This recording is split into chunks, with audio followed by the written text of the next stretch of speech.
The Jerusalem sun poured like honey over the city's ancient stones, tinging every corner with hues of amber and gold. The marble walls of the royal palace seemed to breathe history, each stone a silent testament to generations of wisdom and power.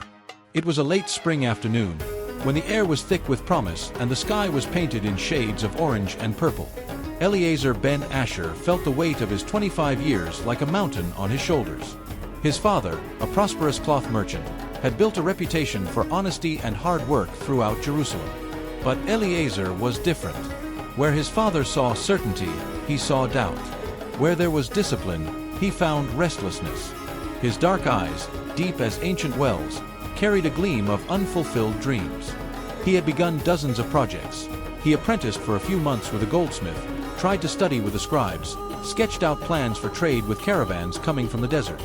But something always stopped him, always some invisible barrier kept him from going any further. His family saw him as an enigma. His mother, Miriam, prayed every night for her son to find his way. His father, Asher, alternated between worry and frustration.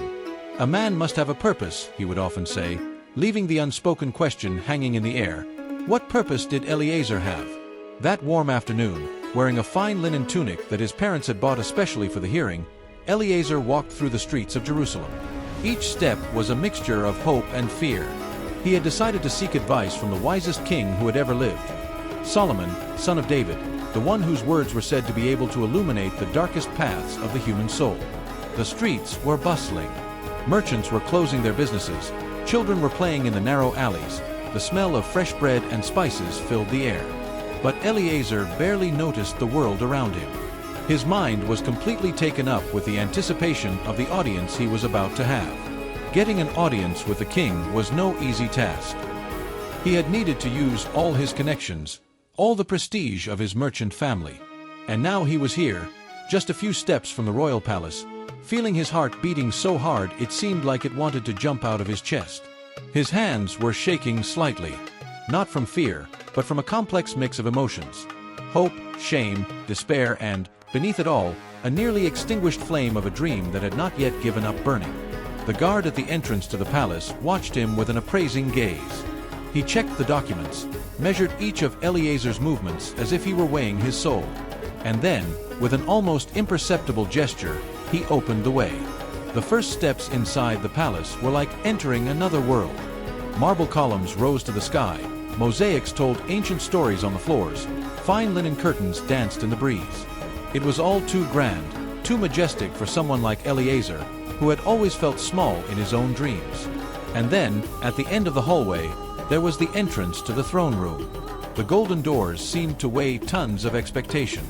On the other side, Solomon was waiting for him, the man whose wisdom was legendary, whose advice could change a man's destiny. Eliezer took a deep breath. This would be the moment when everything could change, or everything could stay exactly the same. The royal hall was a universe of light and shadow. Huge arched windows let in the last rays of the setting sun, creating a play of light that danced over the colorful mosaics on the floor. Each step Eliezer took echoed like a whisper of expectation, making him feel even smaller before the majesty that surrounded him. In the center of the hall, erected on a throne of ivory and gold worked with intricate designs, was Solomon.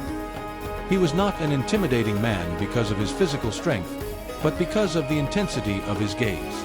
His eyes, deep as the wells of Jerusalem, seemed capable of penetrating beyond the flesh, beyond words, reaching the most intimate corners of the soul. Eliezer felt naked, stripped of all the masks he wore. The guards led him close to the throne, and he had to summon all his courage to raise his face. "Come closer, young man," Solomon said. His voice was soft, but it carried the authority of millennia of wisdom. It was not a command, but an invitation. Trembling slightly, Eliezer took a few more steps. He could feel the weight of the king's gaze on him, as if every inch of his existence was being carefully examined. "What is the torment that brings you here?" Solomon asked, leaning forward slightly. The words escaped from Eliezer like a dammed river. They were not just words, but years of frustration, of unfulfilled dreams, of expectations that melted away like sand between fingers. He spoke of his childhood, of his father's expectations, of the projects he had started and abandoned. of the constant feeling of being lost, of not belonging anywhere. His voice was sometimes a whisper, sometimes it took on tones of despair. "I am like a boat without a rudder," he said, sailing aimlessly, not knowing where to go. Solomon listened to him with an impassivity that was at once disturbing and comforting. He did not judge, he did not interrupt. He just listened, with an attention that made Eliezer feel that, for the first time in his life, someone really understood him. When Eliezer finally fell silent, exhausted from his own outburst, Solomon remained silent for a few moments that seemed like eternities. The king watched the sunlight depart through the window, creating long shadows in the hall. His fingers, covered in rings of gold and precious stones, drummed lightly on the arm of the throne. "Do you know," Solomon finally said, "the difference between a dream and a purpose?" The question took Eliezer by surprise. It was not the direct advice he had expected. It was not a solution, but a challenge. "Dreams," the king continued, "are like clouds. They pass, transform, disappear. Purposes are like roots. They need time, patience, persistence to grow." The light was almost gone. Soon it would be night in Jerusalem. And in the silence of that moment, Eliezer felt that something was about to change. He didn't know what. He didn't know how. But he felt it. Solomon smiled. A smile that was not of joy, but of deep understanding. And then he said, "I have a story for you. A story that might illuminate the paths of your restless soul." The light from a bronze candelabra flickered softly, casting dancing shadows across the walls of the royal hall. Solomon sat up straight on his throne, his eyes shining with the intensity of someone about to unravel an ancient mystery. Long ago, the king began, in a small village on the edge of Israel, there existed a challenge that had consumed the imagination and courage of men for generations. Eliezer leaned forward, feeling each word as if it were an invisible thread pulling at his attention. The silence in the hall was so thick that you could hear the flutter of a butterfly's wing. "Imagine a central square," Solomon continued, "surrounded by stone houses, with ancient olive trees bearing witness to the passing of the days. Every morning, just as the sun was beginning to paint the sky golden, a creature would appear that defied human comprehension. An angel, not the kind of celestial, ethereal angel that the scriptures described, but a physical, almost tangible entity. His presence was a living enigma, a constant challenge to the rationality of men. The challenge was simple, yet seemingly impossible: bring down the angel. And the reward? Unthinkable riches. Enough gold to transform the life of any man, his family, his entire lineage. Every day, as the sun rose over the horizon, the angel would materialize in the central square. His posture was strange, neither aggressive nor defensive. Simply present, defiant. A creature that seemed to know every possible move before anyone made it. The men of the village came from everywhere. Muscular warriors, young men full of vigor, experienced men who carried years of strategy on their backs. They all tried. They all failed. The first to try was a young shepherd, strong as a bull, agile as a leopard. He threw himself at the angel with all his strength, hoping to defeat him through physical brutality. But the angel moved with a grace that defied comprehension, sending the shepherd tumbling to the ground in a single precise movement. Then came fighters, strategists, men who studied combat moves. Some planned for weeks, others improvised on the spot. Some tried brute force, some relied on cunning, some believed that speed was the key. Days turned into weeks, weeks into months, months into years. The entire village was gripped by this challenge. Stories were told, strategies shared around campfires, in taverns, among families. The angel didn't use force, Solomon said, his voice dropping to a whisper. He simply knew. Every movement, every intention. It was as if he could see beyond the physical, beyond the immediate intent. Eliezer felt his heart beat faster. This story was not just a narrative. It was a mirror, reflecting his own internal struggles, his own challenges not overcome. One man in particular decided he would not give up. Where others saw impossibility, he saw a challenge. Where others gave up after a few tries, he saw only one more opportunity to learn. And it is from him, Solomon concluded, that our story truly begins. Expectation hung in the air, heavy as the veil of a sacred temple. Eliezer could barely breathe, waiting to hear what would come next. The man was named Ezra ben Judah, a farmer from the arid lands on the outskirts of the village. His eyes, marked by deep lines carved by the relentless Israeli sun, held a glow that went far beyond simple determination. It was a mixture of hope and obsession that had consumed him since the first day he saw the angel. His family thought he was crazy. His wife, Miriam, alternated between worry and despair.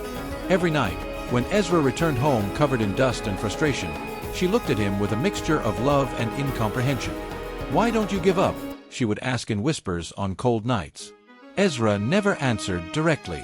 He just stared at the horizon, as if the angel's challenge itself was greater than any words could explain. His first attempt was brutal in its simplicity. Believing that physical strength would solve everything, Ezra threw himself at the angel with all the power of his muscles, hardened by hard work on the land. His arms, accustomed to carrying sacks of grain and plowing stony fields, seemed to have the strength of 10 men. But the angel moved with a lightness that defied human comprehension. A single movement, precise and almost imperceptible, and Ezra found himself lying on the ground in the square, the dust around him bearing witness to his first defeat. The villagers began to observe him, at first with mockery, then with a mixture of pity and admiration. How could a man be so persistent in the face of something seemingly impossible? Ezra did not care about the looks. Each defeat was a lesson, each fall a study. He began to observe the angel with a meticulousness that went beyond the simple attempt to defeat him. He studied every movement, every posture, every nuance of his mysterious existence. Nights were spent drawing up strategies. Ezra covered parchments with drawings, notes, calculations that to others seemed to make no sense. His workshop, a small room in the back of his house, became a sanctuary of determination. Months turned into years. The first attempts were savage, based on brute force. Then came the elaborate strategies. Ezra studied fighting techniques from distant lands, observed the movements of animals, learned from experienced hunters. His family watched him wither. The dream of wealth had become something much greater. It was a quest to understand his own limits, his possibilities. The children of the village began to call him the man of 1,000 intents. Some laughed, others admired him in silence. Ezra continued, impassive, as if each attempt were just a step in a much larger journey. His eldest son, Joshua, grew up watching his father struggle against the impossible. At first, he saw it as madness. But over time, he began to understand something deeper. It wasn't about defeating the angel. It was about never giving up. When Ezra was already old, his hair completely white, his hands trembling, he still went to the square every day. He no longer tried to bring down the angel. He simply watched him, as if this mysterious creature held some secret from the universe. "Victory does not always lie in conquering," he would say to his son. "Sometimes it lies in simply trying." And so the years passed. Ezra grew old. His attempts became legend, but his determination remained unshakable, like the ancient stones of Israel. Joshua ben Ezra was born with the weight of history on his shoulders. As a boy, he had grown up listening to stories about the angel and his father's endless attempts. While other children played carefree, he studied the scrolls covered in notes, the strategic drawings, the maps of movements that his father had drawn up over decades. At first, he saw it all as madness. His mother Miriam tried to protect him, whispering words of hope and caution. "Your father," she would say, "is not a defeated man. He is a man who still believes." But what did it mean to believe? To Joshua, in his early years, it seemed only stubbornness. He watched his father, old and tired, continue to go to the central square every day, watching the angel with an intensity that was far beyond the comprehension of a young man. When Ezra could no longer throw himself against the angel, he began to teach. Not just to Joshua, but to anyone who would listen. His lessons were not about physical strength, but about understanding. "Watch," he said. "Don't fight. Watch." Joshua resisted at first. He wanted a different life. He dreamed of being a merchant, of traveling to distant lands, of escaping from that village that seemed to revolve eternally around the angel's impossible challenge. But his father's legacy was stronger than any escape plan.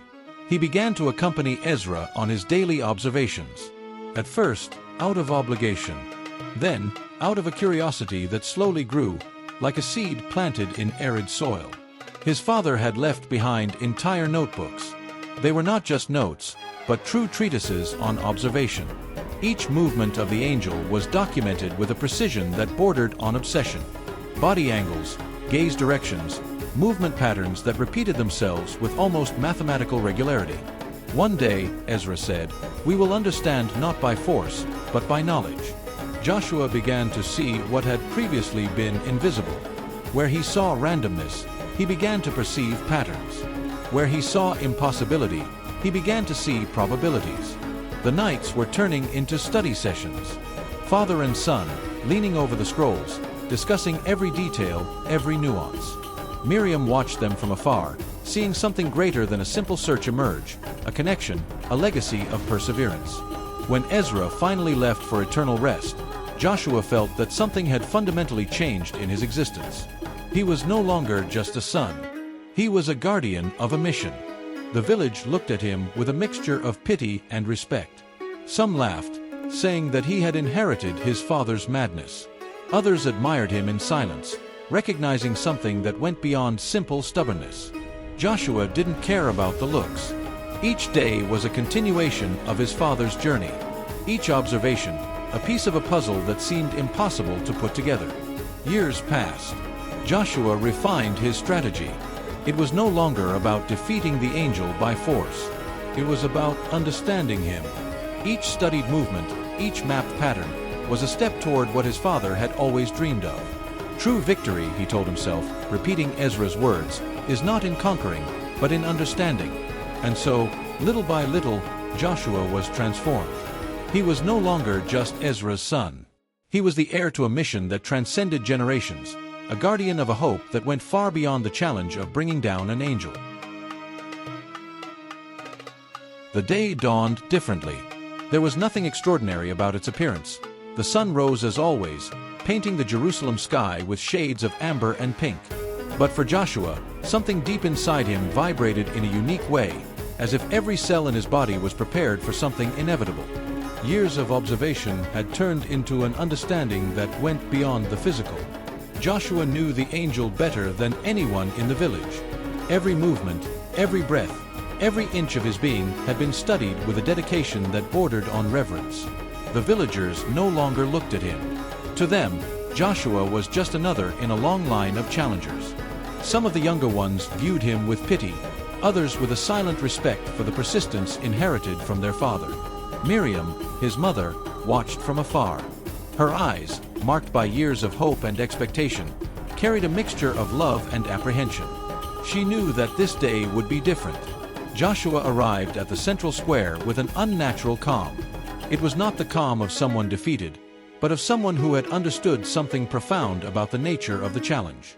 His steps were measured, his breathing controlled. The angel was there, as always, motionless, defiant, a creature that seemed to defy the laws of nature. But today, Joshua saw him differently, not as an obstacle, but as part of a larger system, of a balance that went beyond human comprehension. He remembered his father's words. "Don't fight it," Ezra had said in their last conversations. "Dance with the challenge. Be part of it." Joshua's first movement was almost imperceptible. It was not an attack, but a dance. Each step, each gesture, was the result of years of study. They were not just physical movements, but a manifestation of deep understanding. The angel reacted, but his reactions, once so precise, today seemed slightly out of sync, as if Joshua had found a frequency that challenged him to his very core. The entire village seemed to have stopped. Even the sounds of everyday life had ceased. It was as if the universe was watching that unique moment. Minutes turned into an eternity. Joshua did not try to defeat the angel. He spoke to him through movement, through understanding, through a language that went beyond the physical. And then, in the most unexpected moment, it happened. The angel fell, not by force, not by violence, but by an understanding so profound that his very existence was transformed. Joshua did not celebrate. He did not raise his arms. He simply observed, with the same intensity with which he had studied the angel for all those years. The people around him began to react. First a murmur, then cries of surprise, of joy. Someone began to cry. Others ran to tell the story. But Joshua remained motionless. When they asked how he had achieved something that generations had not achieved, he simply answered, "My father tried 1,000 times and gave up. I tried 1,001 times and understood. The promised wealth was just a consequence. The real treasure was in the journey, in the persistence, in the ability to see beyond the seemingly impossible." The sun continued to rise over Jerusalem, and Joshua knew that his story was just beginning. The silence in the royal hall was so thick that it seemed to have a life of its own. Eliezer felt each beat of his heart echoing off the marble walls, anxiously awaiting the words that King Solomon was preparing to reveal. Solomon rose from his throne. It was not a dramatic movement, but one filled with a grace that reminded Eliezer of the movement of the angel in the story he had just heard. He walked to a window that looked out over Jerusalem, observing the city that stretched beyond the palace walls. "Understanding," the king said, breaking the silence, "is not just an intellectual act. It is a journey of the soul." His words were like brushstrokes on an invisible parchment. Eliezer felt that each syllable carried a weight greater than mere sounds. They were life lessons, distilled by the wisdom of years of rule and reflection. Solomon continued, without turning around, his eyes lost in the horizon of Jerusalem. "Many believe that persistence is about strength, about keeping knocking on the same door until it opens. But true persistence," he paused dramatically, "is about learning, about transforming yourself." Eliezer felt a chill run down his spine. It was as if the king was speaking directly to his soul, revealing layers of his own existence that he had never been able to comprehend. "Look at Joshua," Solomon said. "He did not defeat the angel with strength. He understood him. Each attempt was not a new battle, but a new knowledge. Each fall was not a defeat, but a learning experience." The king's words danced in the air, almost palpable. Eliezer felt as if his entire life was being described in this narrative. How many times had he started projects and given up? How many times had he interpreted his own giving up as failures, when in fact they were just steps on a larger journey? Solomon turned to Eliezer. His eyes, deep as ancient wells, seemed to see beyond physical appearance, penetrating the innermost recesses of the young man's soul. "Life," the king said, "is not about being perfect. It's about being persistent. Not about never falling, but about always getting up. Every attempt that seems like a defeat is actually a stepping stone to the next level of understanding." Tears began to form in Eliezer's eyes, not from sadness, but from a deep understanding that went beyond words. It was as if an inner light, long extinguished, was slowly beginning to shine. "Your greatest enemy," Solomon continued, "is not external obstacles. It's the fear of trying, the paralysis that comes from the expectation of failure." Joshua did not fear falling. He saw it as part of the process. The king approached Eliezer, placing a hand on his shoulder. A simple gesture, but one charged with a fatherly authority that transcended the moment. "How many times have you given up?" Solomon asked. "How many times have you interpreted your obstacles as signs to stop, when in fact they were invitations to learn?" Eliezer could not answer. The words were stuck in his throat, mixed with an emotion that went far beyond rational comprehension. "Your journey," Solomon concluded, "has not yet begun. It begins the moment you decide that each attempt, each failure, is part of a greater process of growth." The afternoon light came in through the window, bathing the room in a golden hue, and Eliezer felt that something inside him had definitely changed. He was no longer the fickle young man who had arrived. He was someone who had understood the true meaning of persistence. The sun was setting over Jerusalem, painting the sky with hues of blood and gold, as if the firmament itself were witnessing Eliezer's inner transformation. His hands, once trembling with uncertainty, now held a scroll with a firmness that came from something far beyond physical strength. It came from the soul. As he left the royal palace, Eliezer felt that he was no longer the same man who had entered it a few hours earlier. Solomon's wisdom had done more than fill his ears. It had penetrated every fiber of his being, reaching places in his soul he had not even known existed. His first stop was the temple. not out of obligation, but out of a visceral need for connection. The stone steps, worn by time and by the thousands of souls who had sought solace there, seemed to whisper stories of hope. He knelt, not in despair, as he had done before, but in a posture of surrender and gratitude. Solomon's words echoed in his mind. The Lord's time may seem long, but those who persevere will see its fruits. Lord, he prayed silently, I will no longer see my dreams as burdens. I see them as paths. Every step, even those that seem to take me away from my goal, are part of your divine guidance. The change would not be instantaneous. Eliezer knew that. But something had broken inside him, not his determination, but his inner barriers of fear and giving up. He remembered his father's words. Before, he had seen them as criticism. Now, he understood them as guidance. A man must have a purpose, he repeated to himself. But now he understood that purpose was not a fixed destination, but a journey of constant transformation. In the days that followed, Eliezer began to act differently. No longer with the youthful impetuosity that led him to abandon projects, but with a calm, grounded determination. He resumed his interrupted studies, but no longer as an obligation, but as a calling. He learned from merchants, sat with scribes, and listened to travelers' stories. Every encounter, every conversation was an opportunity for growth. His family, initially skeptical, began to notice the change. It wasn't just persistence. It was a deeper connection with his own destiny, with his faith. I won't give up, he once told his father. But I won't fight the current either. I will follow the flow of divine providence, learning at every bend in the river. Projects that had once seemed like insurmountable mountains were now landscapes to be explored. No longer with the urge to conquer, but with the wisdom of someone who understands that each step has its own value. Scribes who knew him began to refer to him no longer as the fickle young man, but as someone who had found his true purpose. Not through perfection, but through persistence. In his prayers, Eliezer now asked not for ease, but for understanding. Not by straight paths, but by the strength to navigate through challenges. His faith was no longer a heavy cloak, but a guiding light.